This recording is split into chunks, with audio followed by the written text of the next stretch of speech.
Hi, Brenda Sutherland, one of the owners of Senior Care Consultants, and we are a geriatric care management company that's been providing geriatric care management services in the Knoxville, Tennessee area for the past 10 years.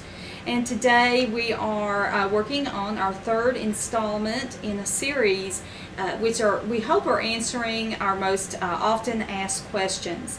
Today we are tackling the topic of assessment, and really the assessment is the heart of what we do and how we do it.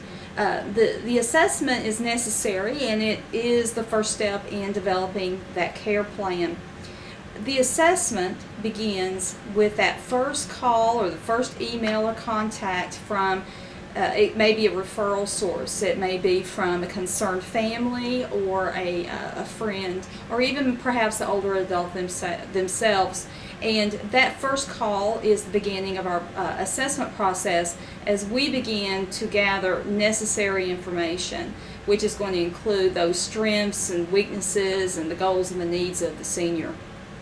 Once we begin to develop that preliminary information, then we can schedule an on-site visit with the older adult, and that enables us to see the person in the environment, which allows us to gain lots of information. The different components that we're looking at during that assessment, we're looking at the physical health status or functioning. Are they able to perform those important activities of daily living? We're going to be examining the economic status, because that's going to be really important in regard to whether or not they're going to be able to purchase needed services, or if they're going to be eligible for some financial entitlements.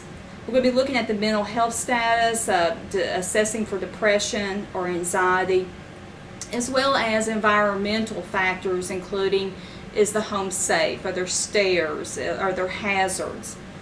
And in addition, we're also going to be looking at the social, spiritual aspects in regard to any isolation, the church attendance, or those kind of needs being met.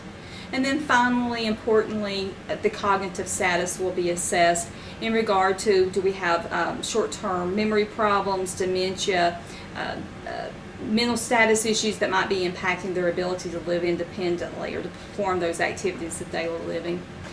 Once that information is gathered and we have a more complete picture of the senior's life and well-being, then we go to the next step of care coordination.